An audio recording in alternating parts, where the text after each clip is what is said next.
I don't know what came to your mind when you saw automating student scores into Google Sheets using make.com, but I don't know, join me and let's explore together.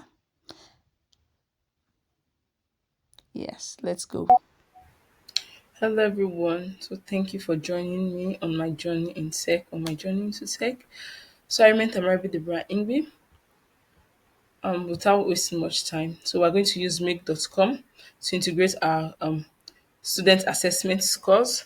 So we need our A student, B student, and C students, the ones who score 100 to 70 to 100, then 50 to 70, then 50 below, from 49 below. So this is what we are having. So when adding you for this first Google Sheet, you are going to add search a row. And you can see this is add the row, but for this first one, you put search a row. Then you input everything. For this one, we're going to say filter. It's the name that has basic operator exist. That's all you need for this first one. Then you click on save. And please, for everything you do, don't forget to click on save. Don't mind me, I'm speaking too fast. This is a little bit lengthy, and I'm also documenting this for myself. So we are going to be using a router to connect these three. So for this one, first you filter it, saying the score 70 greater than 70 or equal to 70. So once you just click on here, all these options will come out and you add it to it.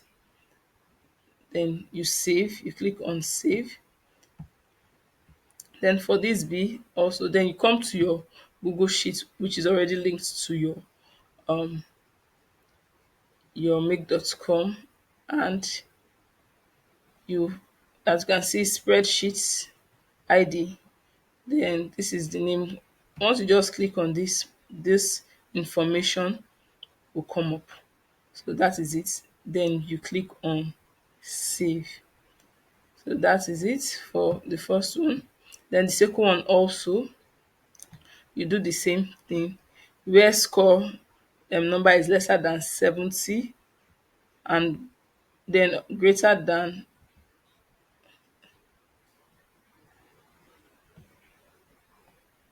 sorry, I don't know what's happening. What's happening now?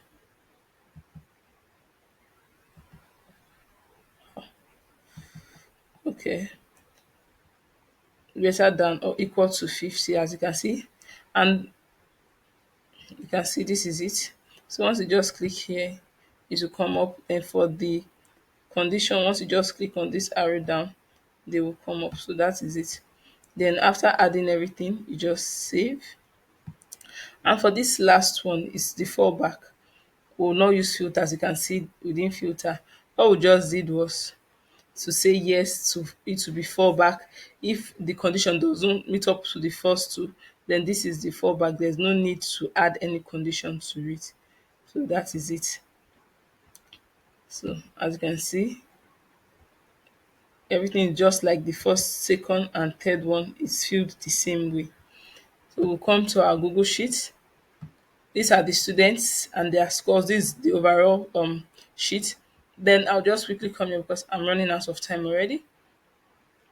I'm just going to show you the A students. As you can see, it has separated them. The ones that score is 70 and above. This is how it looks like. Then please don't forget to give me a thumbs up and also follow me, subscribe, and encourage me. This is me documenting my journey. I'm learning and I like the way I'm growing. I love my growth. So please do well to give me a thumbs up and also subscribe. So this is our C. As you can see, 50 and below. Okay, this is, I'm seeing a 56 and 66. This is what it looks like. I was trying to correct something. Well, after I was done correcting, I was already out of automating, so I couldn't. I've run out of the free package, so I couldn't do any more automation. So this is RB. I think we just only got two before I corrected where I made a mistake. So this is our B student. So this is it. So if you have any question, you can leave it in the comment section. I'll do well to reply in the best way I can. So my name remains Tamabi Debra Ingbi, and thank you once more for joining me. And please don't forget to like, comment, and subscribe.